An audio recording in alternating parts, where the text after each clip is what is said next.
This is The Opinions, a show that brings you a mix of voices from New York Times opinion. You've heard the news. Here's what to make of it.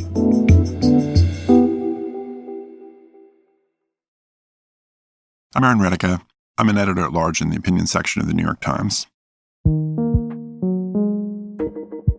In that job, I work a lot with a number of our columnists, and one of the great joys, really one of the premier delights of my life here, is that I get to work on something we call The Conversation, which is a weekly dialogue between two of our columnists, Gail Collins, who's standing in for Liberal America, and Bret Stephens, who's standing in for Conservative America. It appears every Monday morning and is a crucial part of the agenda setting and sort of thought world of the opinion section.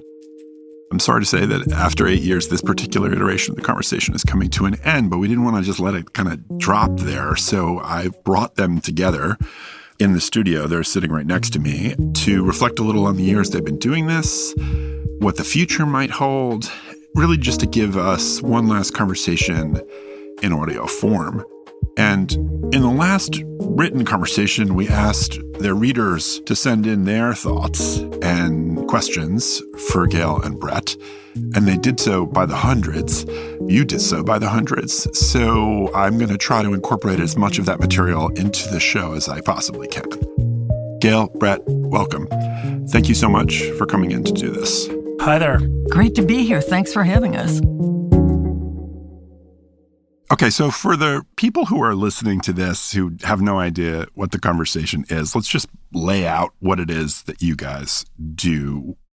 Well, we go back and forth. One of us begins and thinks of a general topic to start with, and we actually email each other. And what you're reading in the paper is the emails that we sent back and forth to each other, just saying, okay, Bret, what about this about Trump did? Or if I ever get desperate, I always say, well, okay, why can't we have taxes for the wealthy? And then that will distract him from whatever good points he is making at that point in time. But it's a really fun way to have the kind of conversations that I think people miss having anymore.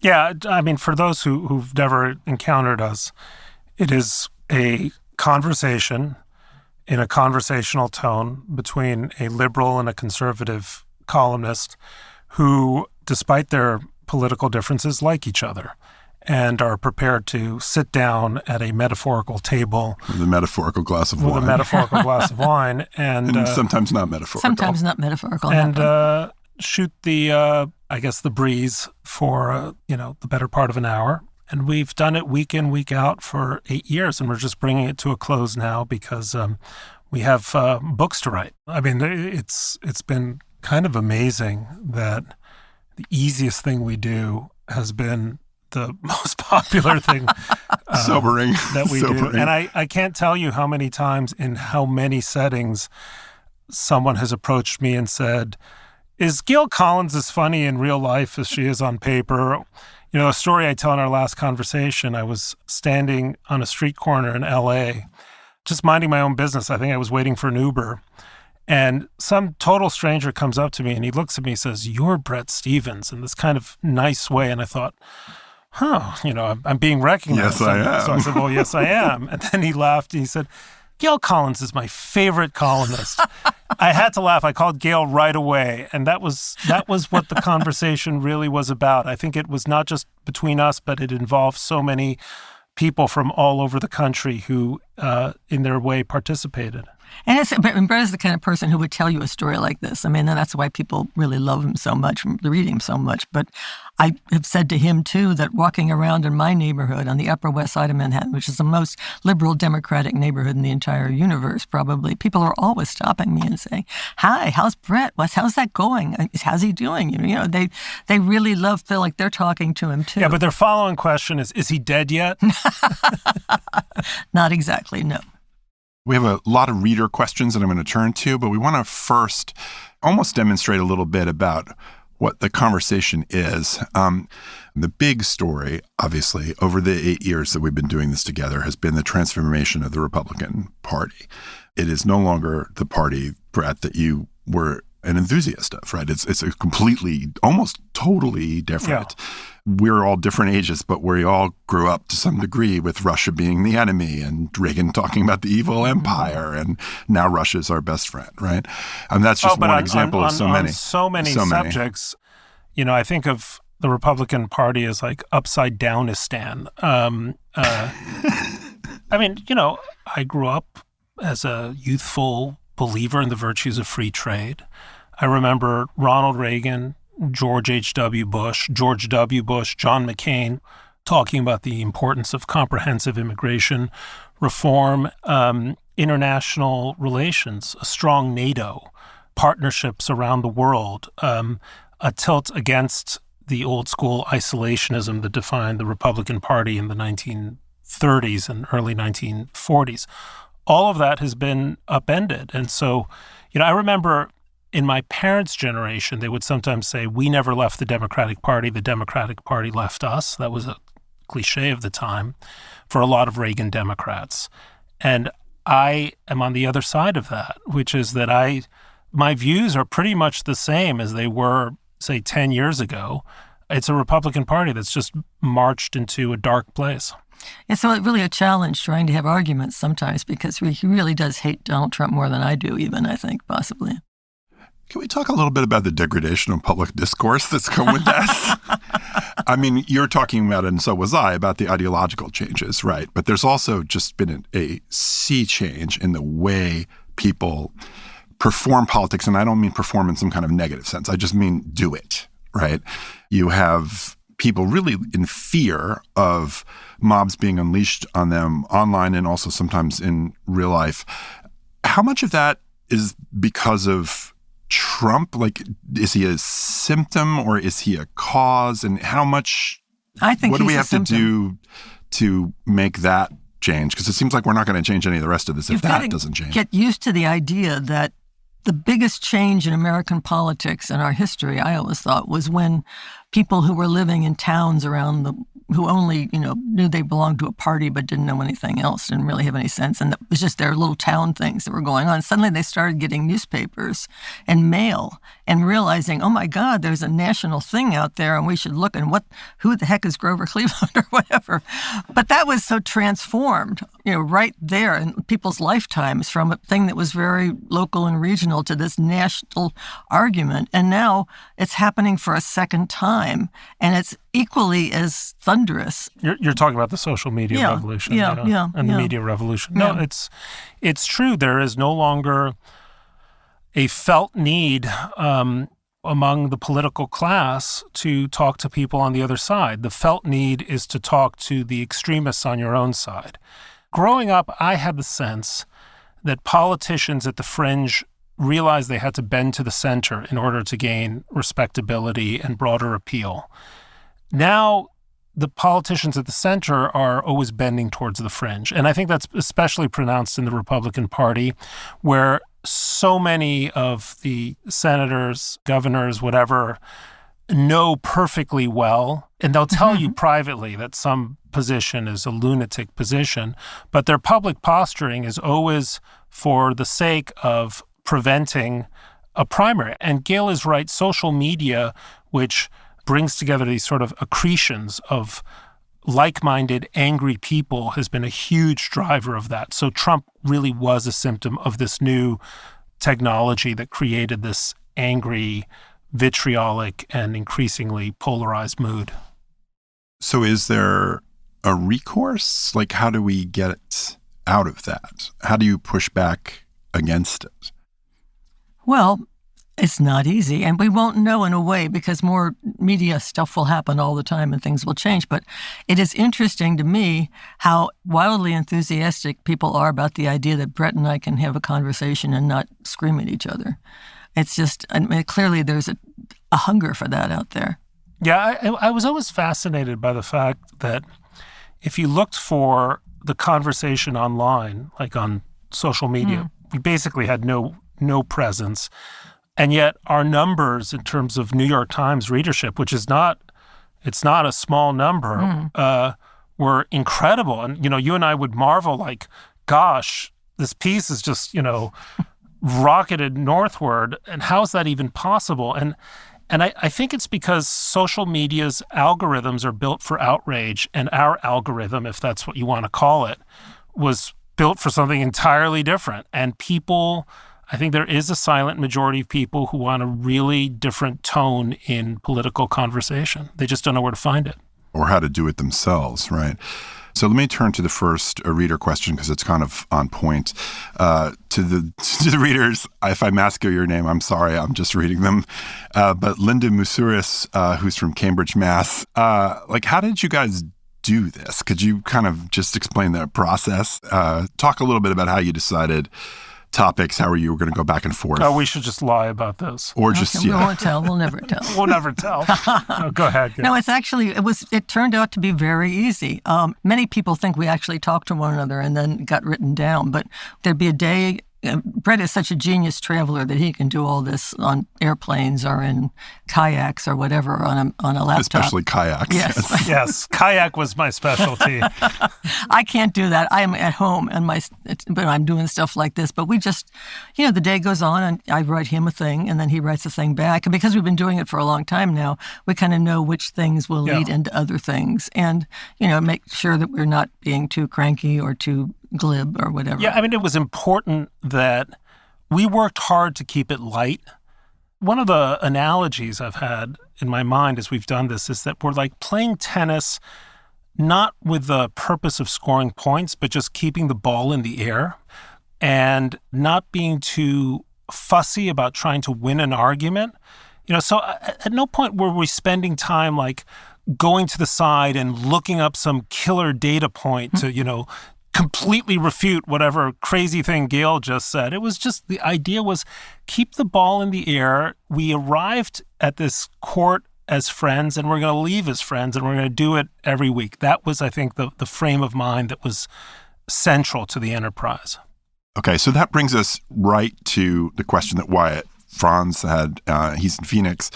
When it comes to having a proper discussion with someone who's coming from a different political perspective, how do you feel the best way to start that conversation is and to maintain it to allow for proper discourse without it flying off the rails? Gail, why don't you start? We started from different points in the world, and my point in most of my career has been trying to take whatever is going on and talk to people about it in a way that's sort of amusing and funny. And Bret's has been explaining things in a way that makes sense and is important, and he's the one who most of the time will bring up a serious point, and then I'll have to go and respond to it in some sane way.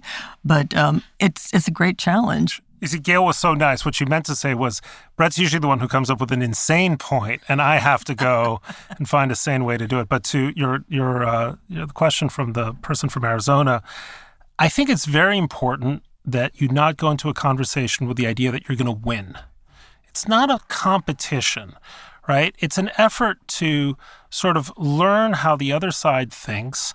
And people have asked me, is persuasion possible? I have a hard time thinking it is. I think what you can do is make a reasonable person on the other side of an argument say, I can see it. I can see what you're saying. Doesn't mean I need you to agree with me. I need to kind of assert my intellectual dominance. It just means like, all right, I get it, and that doesn't sound completely stupid. And I'm going to go back and think a little bit about why that's not entirely right or totally wrong.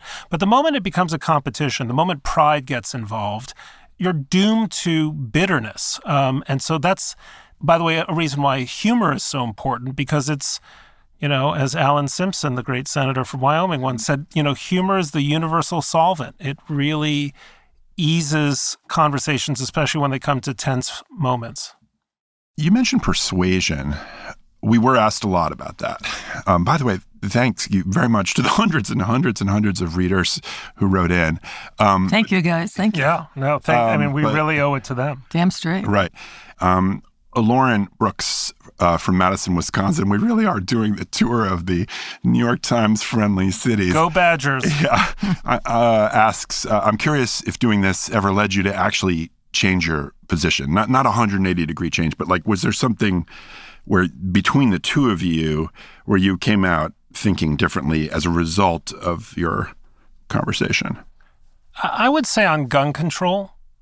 Gun control was never something I thought about, a great deal, because when I was at the Wall Street Journal, my remit was foreign policy, and it was just an issue that I just sort of thought, okay, well, there's so many guns in the country, and there's nothing you can really do about it. But talking to Gail, there were a whole series of moments during our conversations when we had to take stock of some fresh atrocity. Just an amazing whether slew it was of in these things, yeah. Las Vegas or Buffalo or that horrific school killing, Uvalde, Texas. I mean, so many.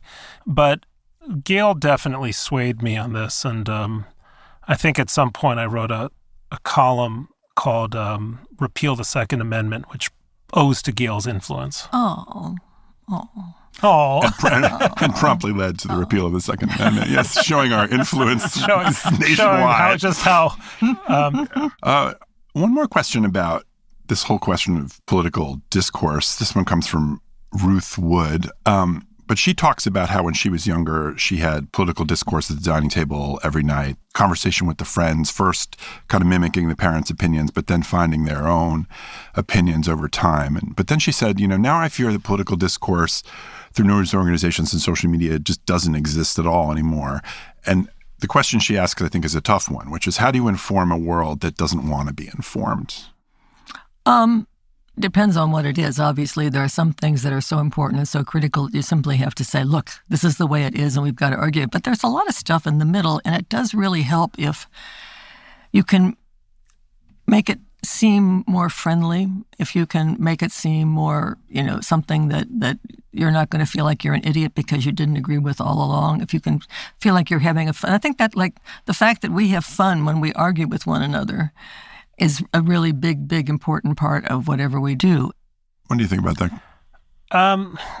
I think it is sort of one of the great perils of our democracy that people are losing the habits of a free mind, that they are so rarely exposed to a contrary point of view from a very early age, that they don't enjoy the idea of mixing it up. I mean, I had the benefit of coming from a politically boisterous family. We love to talk about this stuff. And then in high school, we love to argue about this stuff. I had a great influence in high school, a history teacher named Elliot Trummelt, who may be listening to this, Portland, Oregon. Hi, Elliot. And he politically was way to my left, but boy, did he enjoy just sparring with this aspiring William F. Buckley in his classroom. And the joy he took in it was a great model for me about the pleasure you can have in argument. I mean, I gave a graduation speech a couple years ago, and I said, look, at its best, a good argument is like good sex. It's frictional, it's mutual, and, at best, sometimes it's generative. So have fun with it. It shouldn't be something you want to avoid. I don't know how the graduating class took that analogy. I don't know how I feel about it either. I thought it was pretty good, right? I'm going to have to think that over. Yeah. As does the audience. Obviously, a huge part of the conversation for all of us is to try to be funny, or to be funny. And David Epstein, from our very own New York, and I'm glad to end on somebody from here, raised a really interesting point. He said, humor is helpful in difficult conversations, but sometimes it detracts from a serious point or becomes an escape route from the conversation itself. So how do you use humor and still stay on point? And obviously, Gail, I'm going to start with you there because this is your bread and butter. Well, yes. I mean, if you're going to be passionate about something that you truly, truly, truly believe in and that you think is in danger in some way, you've got to kind of have one attitude toward the world. But there's just a ton of issues out there that are being argued. They'll go back and forth, and that you can get people interested in by making them more, attractive. And sometimes if you can be funny, if you can show the silly side of some of this stuff, it's a big help. Lord knows we live in an age where my view hasn't carried the day. But I ultimately don't think that nastiness is a winning political strategy. And, someone is listening to this and saying, what are you talking about? The nastiest guy ever just won the presidency. But I'd like to think that in the long term, the great politicians are also funny ones. Reagan used humor to great effect. Churchill was funny. Lincoln was famously funny in his day. And that humor wins over not only your friends, but wins over people, on the other side. One of my early political memories was, I will not use my opponent's youth and inexperience against him, Reagan's great quip against Walter Mondale. And he won because even Mondale in that debate bursts into a smile. He knows that Reagan's just delivered this zinger. And the race was over at that moment. People understand that. So I wish we'd have more humor in politics. I think it's something, like, I couldn't have a better partner and a model than Gail, not only in being funny, but also good humor, in being, like, having a lighthearted spirit. And I think it's one of the reasons why our column was so popular and enduring across the political aisle. So let's stay there for a second. People like to make fun of civility even as a goal, right? And on the one hand, you can say that that's ridiculous, but there's another way of looking at it, and sort of lurking in Mr. Epstein's question, which is, okay, look, these are serious, serious matters, right? So if you're joking about it, you're not actually taking it seriously. And obviously what's happening around us now illustrates that in a pretty profound way, because right this minute, Trump administration is not doing particularly well, right? But they're still doing a zillion things. They're causing a lot of damage on a million different fronts. So I just want to almost re-ask that question, like, what is the purpose of humor in the darkness? Is it about retaining a certain amount of hope? Is it about picturing a future life, and not just humor, but civility itself, like the maintenance of discourse? That's an easy question. Take it away. Listen, life is one damn thing after another, and we're going to have to wake up tomorrow to the next outrage from the White House or the next crisis. And I don't think that a posture of, like, perpetual fear and rage serves anyone, and most of all those of us who want a radically different course. Yeah, absolutely. When I started out, I covered the state legislature in Connecticut. And you may be surprised to hear that people did not find stories about the state legislature in Connecticut that exciting.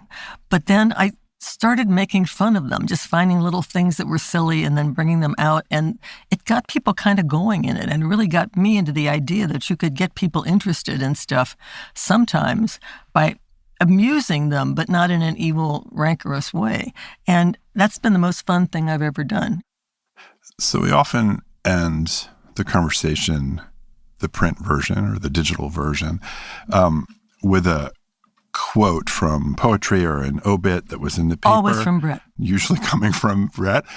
And so a lot of the readers sent in quotes that I thought were really great. And so I want to basically ends on one of them. This is Janet Kiefer from Pittsboro, North Carolina. And she says that one of the quotes she lives by is from Lord Byron, and you'll see why I wanted to mention it in regard to what you just said. And if I laugh at any mortal thing, 'tis that I may not weep. You know the great Byron poem? Well, he was in love with a woman named Carolyn Lamb. So the poem goes like this. Carolyn Lamb, goddamn.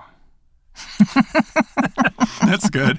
That's good in the short. I was actually going to cite a Shakespearean sonnet, but that's a better way to end it. I love those. I love the really short ones. Okay, thank you both so much for taking the time to talk to me, but more importantly, for taking the time to talk to each other over the last 8 years. Wait, hang on a second. I think this is important for our audience to know this, because ours were the names on the conversation, but none of this would have been possible without a brilliant Aaron's work. editor, Aaron Retica, bringing it together. And there was a team also of fact-checkers over the years, too numerous to mention, but I'm always mindful of the work that they did, to make sure that we didn't screw up. Right. As I always say, that all efforts at effortlessness require just a tremendous effort. All right. Thank you both so much for coming down to talk to me about the conversation, but really thank you more than that for talking to each other for the last 8 years. It's been really an extraordinary journey that our readers, hundreds of thousands of them, have loved to be a part of. Thank you so much. What a joy this has been. This has been so much fun. Thank you.